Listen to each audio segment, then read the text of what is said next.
Welcome to Rewrite the Mother Code, the show where we can explore our inner mothers to actualize our greatest selves. Through interviews with incredible guests, live coaching sessions, and my own experiences, we're going to dive deep into embracing feminine values and reparenting ourselves. So be prepared to show up, hold space, and be mothered in a way that you never have before, but have always needed. It's time to rewrite the mother code.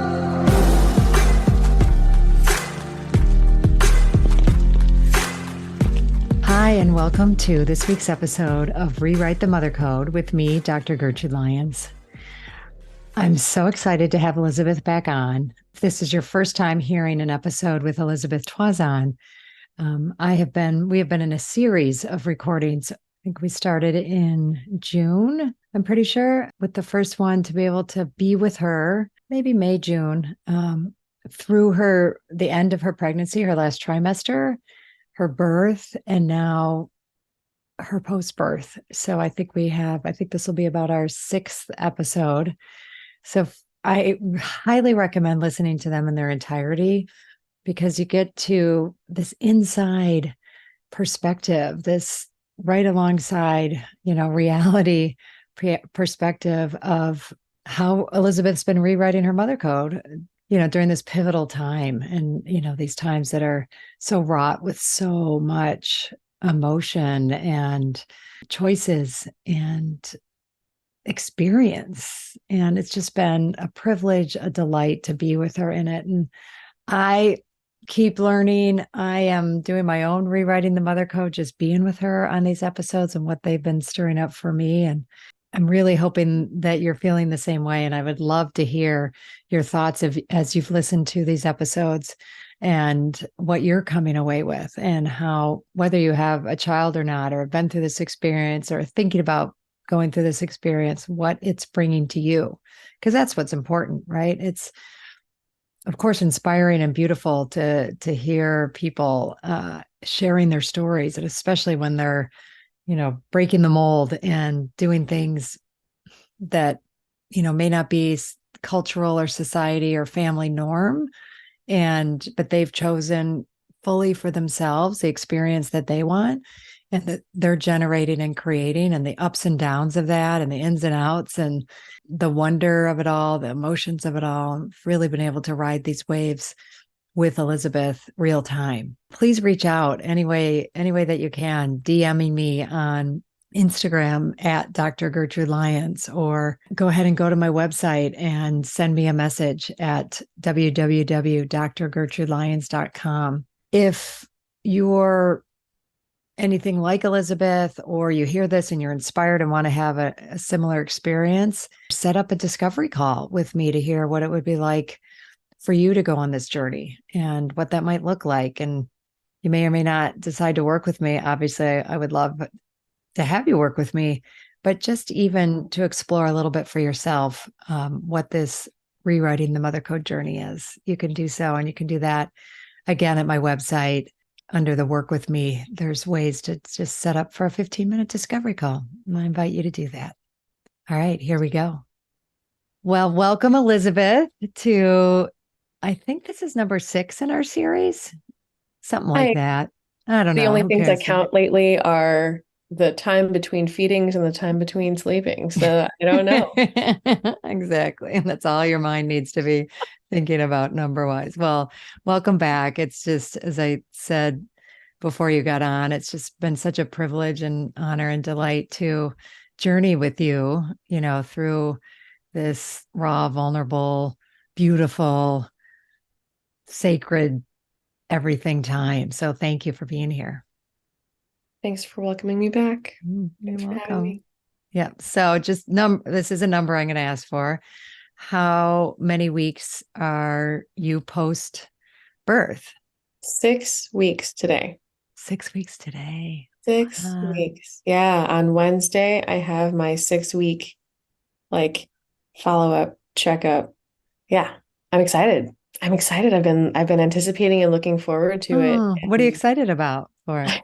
Honestly, what I'm excited about is for the midwives to I don't know what they need to do. I'm assuming there's a couple things that they checked at my 2 week follow-up that I'm Hmm. assuming that they'll check again. Like what does my abdomen feel like? What does I don't, will they check my cervix? I have no idea. Yeah, like I'm looking forward to hearing them say like everything looks great and wonderful, and you're recovering very nicely, and you're cleared for all your regular activities as you see fit. That's what I'm kind of Hmm. like creating that as a vision. Total vision create Yeah, action. I love for that. an outcome for that Yeah, appointment. Because I feel pretty good physically. I bet. Well, Yeah. I've seen you. I saw you, what was it, 11 days, something like that, maybe Yeah. post birth, and you look great then. So Thanks. a few weeks later, I mean, more than a few, but I we're, mean, yeah, but yeah. still. Yeah, So, I'm but feeling, that future visioning, I just want to underline that that's real. That it's a real skill too, because sometimes, you can imagine, oh gosh, with fear or dread and not, I believe we create our reality and our thoughts have a lot to do with it. So I love future visioning exactly what you're saying yeah. and picturing it in detail, that your excitement, their excitement, like the office, everything, like just you can Hmm. get as detailed as you want with that. Yeah. Mm. Yeah. Thanks. There's a couple of details that I hadn't like thought to put into that vision, but one of them that I'll speak out loud now is this this uh this organization of midwives.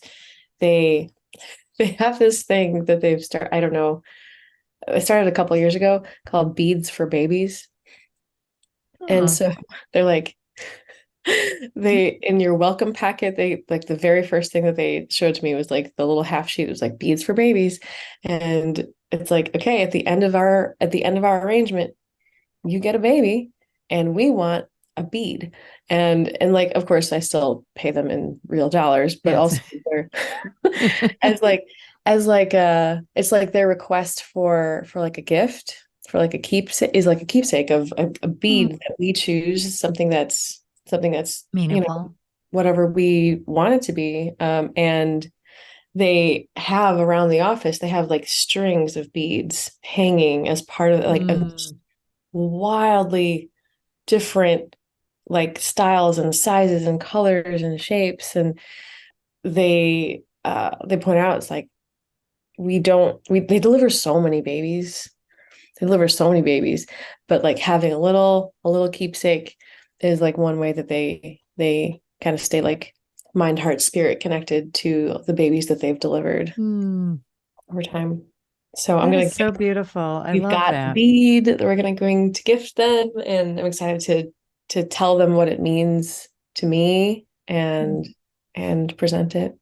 And this is something you did, at your garden goddess pre-birth ceremony, right? These is ritual, right? Creating rituals, and they mean something to you in that moment, and you're creating them to possibly then, have access to, which you did with the prayer flags, which we talk about in one of the Mhm. other episodes, and just how meaningful that became. And not exactly in the way maybe necessarily you pictured it, but in a way that was really powerful, right? So we know that it's meaningful, and this power of ceremony, this power of ritual is, and then as you start it takes on a life of its own, and lots more emerges from it.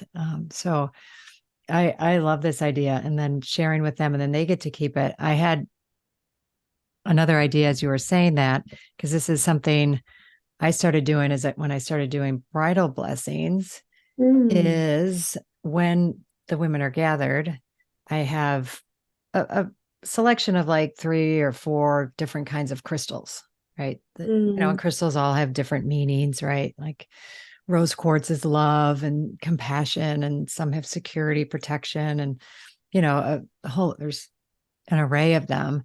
And then I had people, pick like a type of stone, but take 2 of them, right? And then one of them well, both of them actually, like they blessed and, put their prayers and intentions for the couple and for the ceremony in particular, and then for their life forward. And so then one of them we gave, to the bride or the people somebody who was going to be at the wedding, so that then they could put those crystals around the space. And so all the people who were at that bridal blessing may or may not be at the wedding, but then they brought their prayers, brought like that to create the space, but then they kept one. So this is what I'm thinking about. This is, Yeah.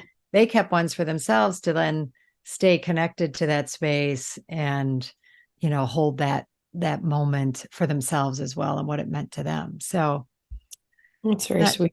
sure if it fits exactly here, but I kind of, because you're kind of making a completion with them, but then at the same time, they're always with you. Like I just saw Mary Summers, the midwife of our Oh, two daughters, Saturday for her birthday celebration. wow. And she created rituals at her birthday. And I got to share how, what I learned from her that to Mm. kind of give back to her. So, these things like go around, cycle in our life. So, all that to say, yay for power and ritual. And I love that your midwives are doing this and that I know you and Ryan will Mm-hmm. pick something meaningful unless you've already picked it out. I don't know. I guess it's Wednesday. Yeah. Yeah, we do have our bead picked out. What did you pick? How did It's you do that? so we our house has been for a while, for a number of years, even though we've moved a few times, even through pandemic, it's been called the Big Top. Um, and it's kind of a callback to like we even started a company in the Big Top. Like we had this company for a few years. It was called the Sacred Circus. Mm, Um, and born out of the Big Top. And it's yeah, we're like a circus in that our community is a collection of really wonderful, astounding people. And that's what I expect of the circus. It's yeah, like just to be extraordinary. amazed Yeah. at the variety and the collaboration, and like that's our community. So our house is called the Big Top, and so we have a little circus tent that's gonna go on a chain. That is adorable and meaningful and so beautiful because Mhm. I love both I don't know, there's I never thought so much about a circus quite in that way, but there is a sacredness to it and there is a inspiration and crafts that have been developed that are there to show us what's possible and Totally. things Yeah. like what how can someone Yeah, do that like and totally. all right. Well, I like thinking of our series then kind of like that. It fits with your right. Like, how did she do that? Wow. Oh, Like, yeah, I right. know. I know you felt that way at times. Yes, I How did did. I do this? Was the hardest thing I've ever done. And look, I did it. Was Yeah, the hardest. right. And I mean, honest, it like continues and changes is Mhm. the thing. Yeah. Is So like, let's jump into that. Yeah, go let's ahead. jump What's into that. Oh my gosh. Yeah, like even oh gosh, as I look in the recent past and scan through like the challenges, like the humps, like I can call them humps now, but at the time when you approach it, it seems like a wall or it seems like an impasse. How am I gonna make it through this? And like the even just like the act of physically like I call it an act, but it's a process, the physical process of birth, and then like the mental, emotional like journey that takes on. Mhm. Breastfeeding, we've had our ups and downs and forwards and backwards, and we're in a place I'd like to celebrate that I've had exactly 1 week and 1 day of pumping 1 time a day. Oh, It's that going is well. absolutely a celebration. Oh my gosh. Oh, so I'm thank you. So I'm very proud of like the intention that it took because I was really scared. I Hmm. was really scared to start because I was like, what if it's as hard as breastfeeding was? And like it takes like weeks to figure it out. And like it would have been okay. And it would have been hard. And Hmm. like and knowing knowing mentally, spiritually, emotionally that I'm okay and that I'm gonna be okay can make maybe like lighten my sense of the now, of the challenge of the now, but like not always. Just sometimes it's like, yeah, I'm sure I'm okay, but God, this is hard. Or Yeah. like, ouch, this hurts. Hmm. Um, yeah. Yeah, like I have that sense about like even some of the learning that we're having lately is is like oh we need to pay closer attention to wake windows or else we have an overtired very fussy baby at the end of the day and it's not fun for anybody. Mm. And so we've upped our game of tracking that. and and like even still, it's not like it's not like there's a formula. Like you could look at these charts and you could listen to these experts and it could sort of seem like, oh yeah, I can figure this out. Um, but it's like this is a person. This is a person. This little baby is not a mechanical puzzle. Um, you know, And we're so wired to think that's how it should be, and the lack of control. And there should be a formulaic system to these things, yeah, like or how you just think you've deciphered a pattern, and then, whoop, right, right. Like two how weeks later, it's totally something different. I look forward to more and more of those. Um, but yeah, man, the hard days are hard. And when I say hard, I mean like the days that despite our best efforts and our best intentions, like the baby is very fussy. And like, gosh, Ryan and I, we are sometimes more often me, but sometimes both of us are at the edge of our ability to regulate ourselves. Like, man, it's a wonder. It's a wonder and a mystery. And we're learning. And like, Yeah. God, I'm grateful. I'm Um, grateful for the work I've done so far to be patient with myself as I learn, as I make mistakes. I tracked so many mistakes the other day. It's like, oh boy, I could list them. yeah. Um, What are some examples of what like fall in the category of mistake? Like an example is like not paying attention to when the baby woke up, not actually looking at the time and registering like, okay, here's when the baby woke up. Another one, I like tripped over something on my way to put the baby down in her bassinet. And like didn't fall, but I stumbled and I'm holding like a sleepy baby. I'm like, Mm. oh God, oh, what was another one? I left something over the edge of like the bassinet, and like she got her hand stuck in it. I'm like, oh God, that's like not safe sleep at all. Oh my God. She woke up and cried about it and told us, hey, this is not right. And Hmm. so we discovered, like, okay, great. Thank you. Sorry. Thank you. Sorry about that. Yeah. Let's reset your sleeping space and calm you down, calm ourselves down Hmm. as best we can and try again. And like it seems like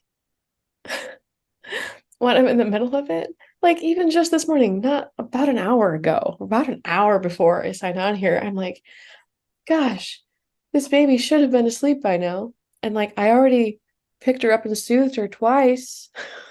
What else? Like she burped, her diaper's clean.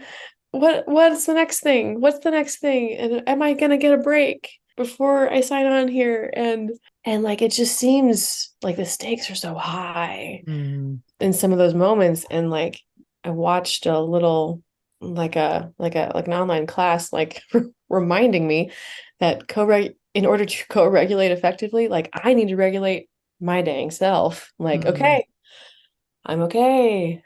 And like, how much of my anxiety do I totally unconsciously automatically transmit to that gorgeous little baby over there?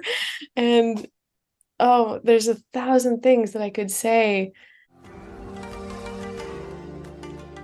Hi, I'm so excited to share with you my 2024 Spring Equinox Self-Mothering Retreat that's happening this March 2024. And I would love for you not only to consider it, but to attend. But in considering it, hey, just knowing that you would be leaving cold weather if that's the space that you're in and coming down to just magnificently beautiful, warm, nourishing place of 𝐒𝐡𝐤𝐻, Mexico. 𝐒𝐡𝐤𝐻 meaning land of the goddess women, and coming to really take time for yourself. Okay. And that I am learning more and more isn't just a nice thing to do or something extravagant or something selfish. It's essential.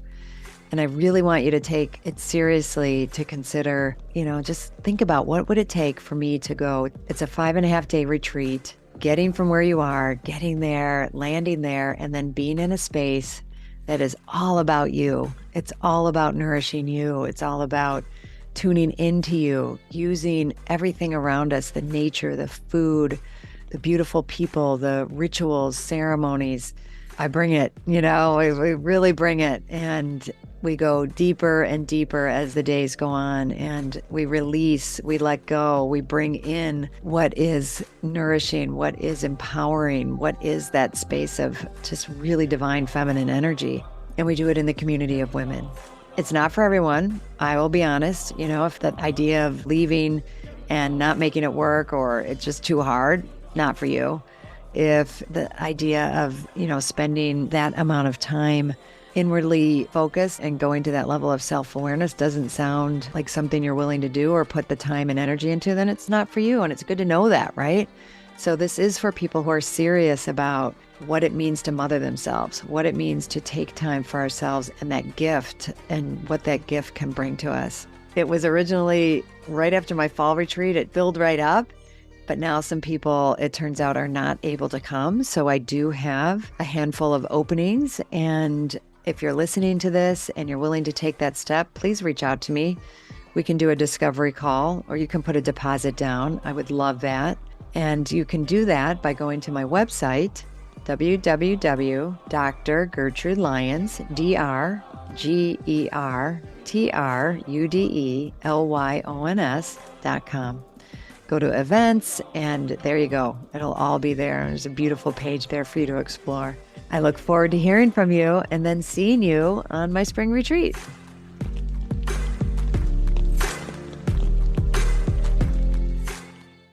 You'd asked about mistakes.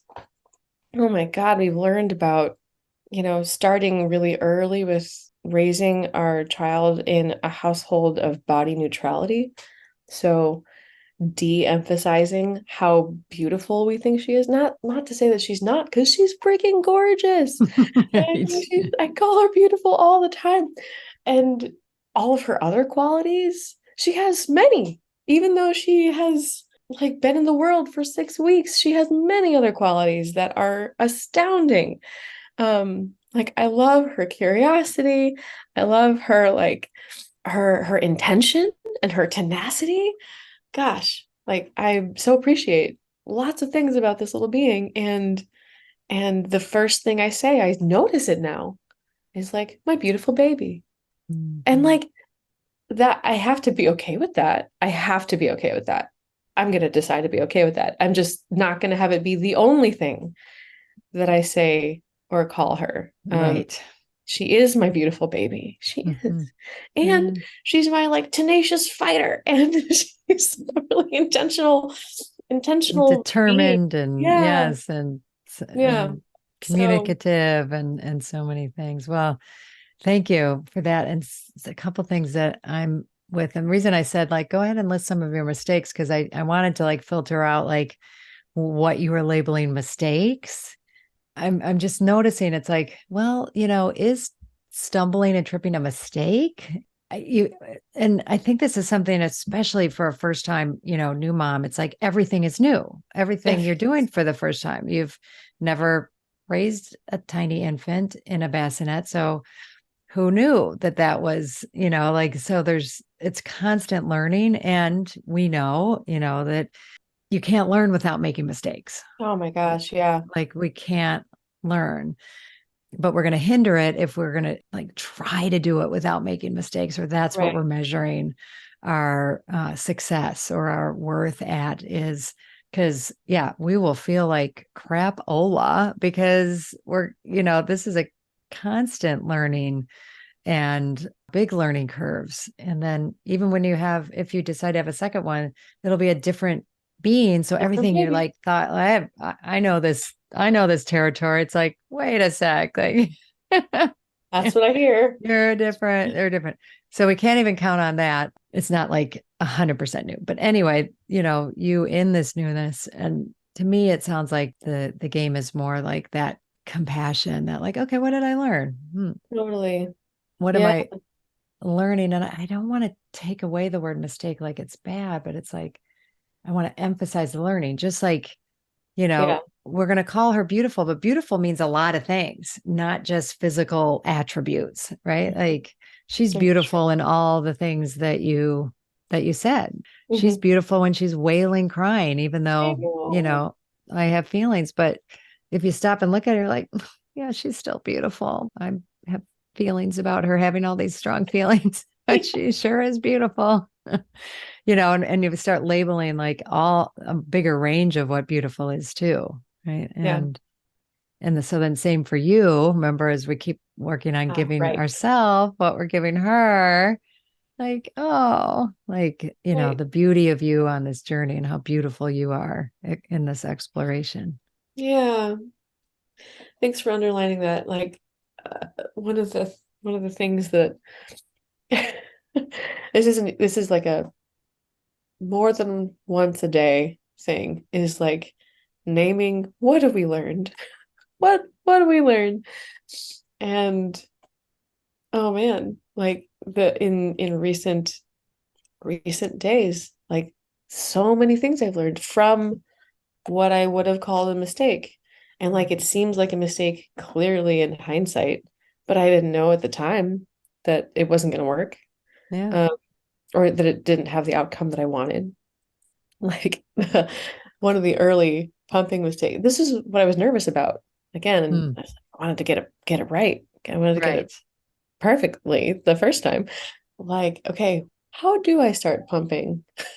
How does that work exactly? And one of the mistakes, but I would call a mistake now, based on the fact that I've learned from it, is Right. like fed the baby from one breast, seemed sleepy, put her down, went to go pump. And then 45 minutes later, she's woken up and is asking for the other breast. And I'm like, uh, I could put you on the breast, but I'm pretty sure it's not going to be what you were expecting. Because I just, and it wasn't. And so we had a cluster feed the whole rest of the day Hmm. because she was just a little hungry. I'm like, okay, that's not a rhythm that I want to have. So my if then is like, if she feeds from one side at the time that I want to pump, I'm not going to like immediately bag and freeze the milk. I'm going to leave it at room temperature Hmm. until 2 hours pass and I see if she wakes up again. And then, if not, Brilliant. then we will store the milk and we will feed. And if she does wake up, she will get the expressed milk. Yeah. And that we did that. In fact, we did it the Ah, very next day. We did the very next day. And I'm like, wow. And we had a smoother day in general. And I was like, thank goodness. Thank goodness for like deciding to learn well, I from think experience. that's yeah. So now I think we're clarifying this with what you just said, because I think maybe it would stay in the category of mistake, or we really call it a mistake if I kept doing the same thing expecting it to work. Sure. Yeah. Right. Like if I'm not learning from that experience, like, wait, and you said some important things too, like that didn't work for me to then, spend my day with the cluster feedings and, that like, that's not how I want to do it. So let's rethink this. Hmm. And, but someone might be like, well, I guess that's just how it goes and we're going to do it. But then you could see how that could then build like more and more like upset Yeah, or resentment but totally. you're, stepping back, approaching it, not from a, oh, that I did that, or someone told me that's how you're supposed to do it. So I did it. And I guess this is just how it goes. Right. Right? It's Right. like, wait, no, I don't want it to go this way. So let's try some other things and put some of my thinking or, talk to Ryan or talk to other people like, hey, did any of you have this problem? Because people, when they say like, oh, I failed at this and failed at that, like to me, the only failure is if I do nothing to learn from it, right? I Mm. just go on and either I'm victimized by something, by how that happened, which could easily happen too here. It's like, oh, see, I knew pumping was going to be so hard and wasn't going to work, right? Yeah. We could just Yeah. totally belief action our way into like it just, yep, see, pumping sucks. I knew it would and it does Right. because your first go at it, was this situation. So Yep. yeah. Oh my gosh. And we talk about this, Ryan and I, and not just us, but like this baby, this fresh baby. Gosh, she's doing everything for the first time too, And if she's still trying, if she's still going for it, surely I can also. Yes. So I'm like, sometimes I take her for inspiration. I thank her for her modeling. Like she's not stopping. She's not stopping attempting to get her needs met. Mm-hmm. Thank goodness. Thank goodness for that. Like I don't want her to stop. I don't want her to stop. So yeah, we're gonna figure this out together. And thank her for her patience, thank me for mine, thank Ryan for his, and we keep growing. We keep growing. I wouldn't want it any other way. Yeah. Well, and I think that's so much of what we've been through all of this, right? When I have that mindset that I'm going to grow through this, gosh darn Yeah. it, right? Like it is an experience of yourself, but when you add that intention and that layer that I'm going to grow, growth mindset, right? Our Mm. friend Carol Dweck, like I don't know how to do that yet. I haven't pumped my breast for breast milk and I don't know how to do it yet. That's my Mhm. favorite thing from Carol Dweck is that Mhm. little three-letter word yet, right? No, I don't. There's so many things I haven't done that yet. I haven't done that yet. Mhm. And then once I do, then I'm going to learn from it. I think that's what you're exemplifying so much and just how you're approaching being and because you're not and it's not mechanical in that way either because you're really letting your feelings be present, your emotions. Mm. I know we've shared some of those together and you have on the podcast, right? Like just letting them be there when they're there. Yeah.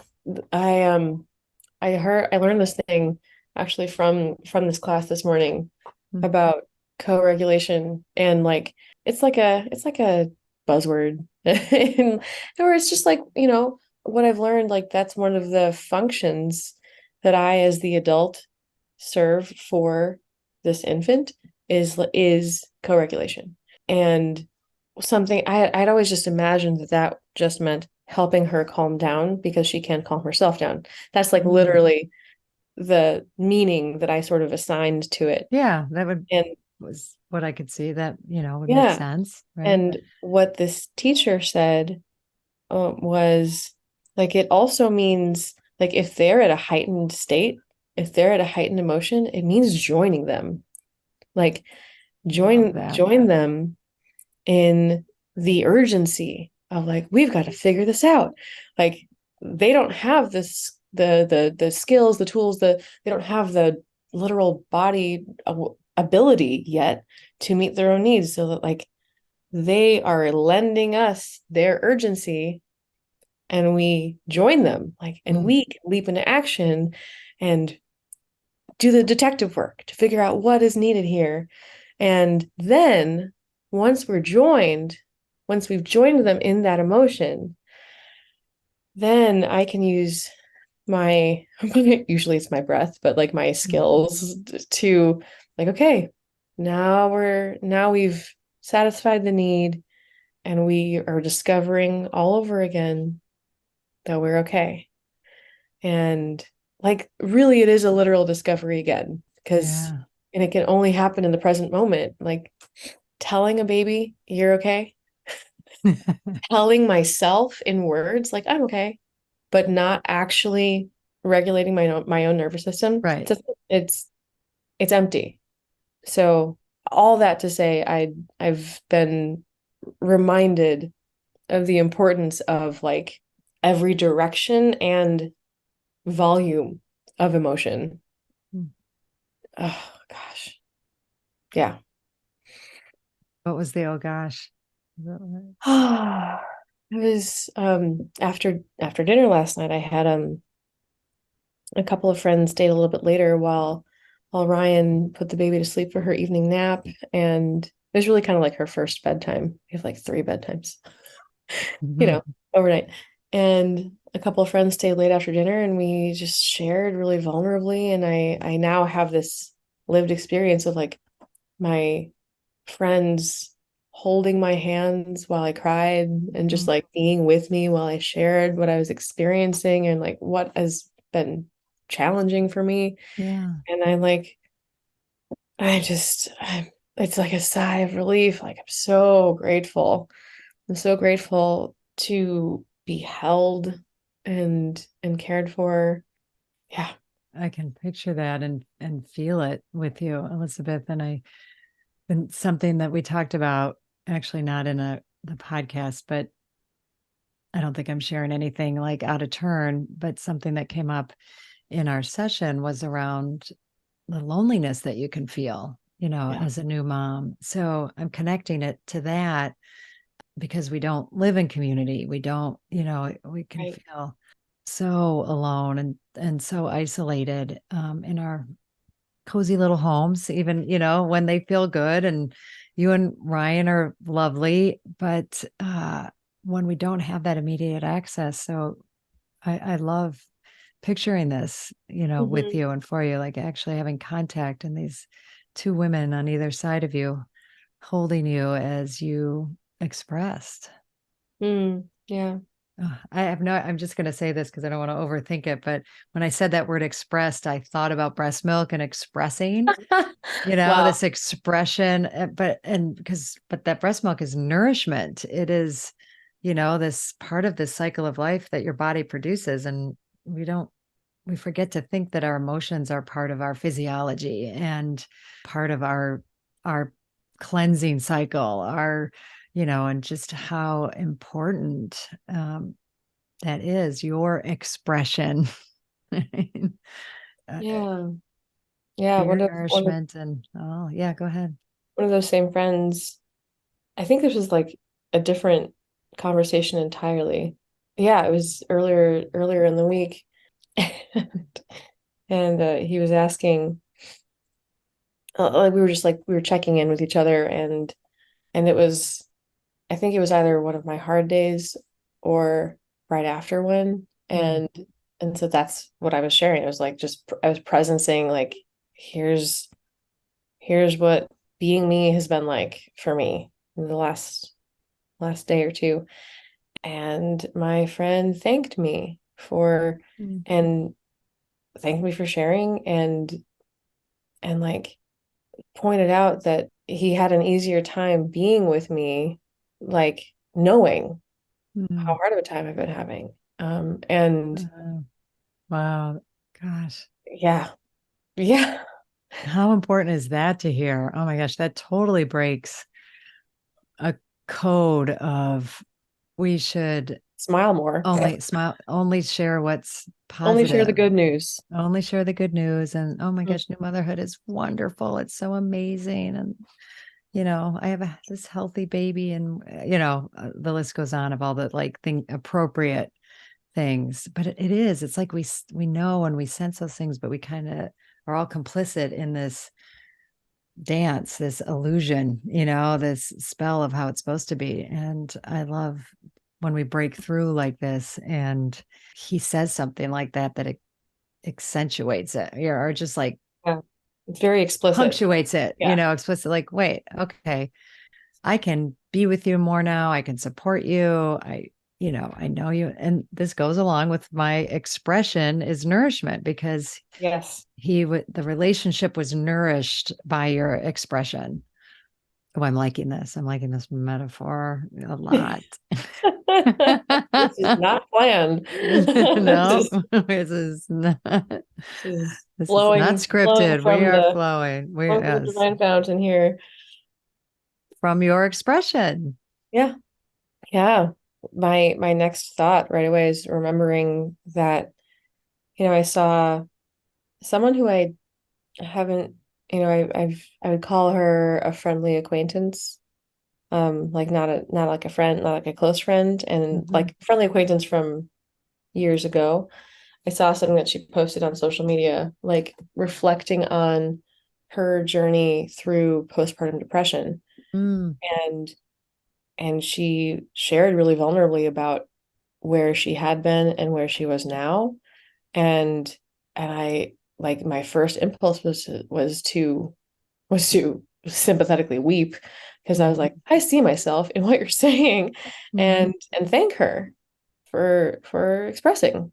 Thank you for Yeah. expressing. Thank you for sharing. And like it doesn't have to be a secret or a problem or Oh, for normalizing the yeah. extent, and the continuum of the shift in emotions, the like how our system's dealing with the whole change, right? I don't know. I've just been using this word, and even though it's like, it's not our fault, it's a phrase, right? It's not Mm, like there's our physiology, our mental, aspect. And then there's a system and culture that does not support, right. just what we were talking about. I'm going to look into, I'm going to see if I can find some research on, because I have a definite theory that postpartum depression happens less in cultures where there's more access to community. It's more Oh, readily available, where you're, living amongst each other and, right there. I mean, yes, we can call people, we have access to people, but it's different, right? It's still yeah. I mean, very like, different. and there's 1,000 moments. Like I'm here connecting with you right now, like real time, voice to voice, face to face. And I said something inside and you were like, what was that? And like the infinite number of moments that it doesn't occur to me that like something may be going on that I'm not totally with, Mm-hmm. or that someone would like to know, someone would be interested in knowing Mm-hmm. what my experience is, like that's a big deal. Uh, And even sometimes when I'm in the same room with someone and but we're not totally attuned, mm-hmm. like a million things. Like I was even this was a tricky one because Ryan and I were driving in a car, so we were side by side, not Mm-hmm. face to face, Right. or real time voice to voice, but Mm-hmm. and we were essentially having a fight. It was just like working to get connected Yeah. is really what we were doing. And I was like, I don't even know where to start. I don't know where to start because there's 1,000 million things that I've decided not to share, Mm. like consciously or subconsciously. Things that I've decided not to share. And and so I picked a place and I started sharing what was going on with me so that we could get connected. And Exactly. And how that can happen when you're living with each other and you can get behind in connection, and so much, especially when you have this new being that requires all this time and attention and all this focus that goes there. You're bringing up that partner aspect, of support, and how, just in this 6-week period of time, like the what has stacked up between the two of you, right? It's like, yeah, wait, we need to catch up. We have some yeah, catch up here, yeah. right? Yeah, we can spend an hour apart and realize that we've missed each other. It's like time is weird. Time is Mhm. weird in this space. I give thanks every day that I have a partner who cares and wants to be connected with me like deeply, Yeah. um, and who is attentive and attuned as much as he can be, and is willing to be called into more or different Mm. attention and attunement if I'm needing something different. Yeah. I picked a good one. That's what I'm going to say about that. Absolutely. Absolutely did. Yeah. And then Lila picked a She, good yeah, a good pair she picked to a good set. she did. Yeah. Very wise soul. Very wise soul. Well, as we are always with these things, I never want to stop talking. Yeah. I'm like, oh, There's a oh, that was million so things. rich. Oh, that was gold. Okay, like so much. And I'm so just continue to be so grateful to be on and with you and a part of your journey, Elizabeth. It's just been a delight and a privilege and so moving. Thanks for being with me. Absolutely. And we haven't decided when or if we're ever going to end the It's series. true. So please, It's true. You'll we're probably see me again. yes, we will. I know we'll see you again, Yeah. unless you're not willing. But yes, I think you are. Yeah. Yeah. Um, Good. and we'll, see what's so in the next phase of when we pick up and what's so in that moment, what's so in your atmosphere, and we'll get to stay on the journey with you. Yay. Yay. Thank you. Thank you so much for choosing yourself and taking the time to listen to this podcast. As always, please rate, review, and subscribe to Rewrite the Mother Code. It helps other people who need this message, aka all women, well, actually, everybody, men included, to find it. I'm honored to have you on this journey in mothering yourself. Remember, change is uncomfortable, but it's beautiful and it starts with us. And if you can't wait until next week's episode, follow me on Instagram and LinkedIn at Dr. Gertrude Lyons or at my website, drgertrudelyons.com, and sign up for my newsletter. I'll see you next time.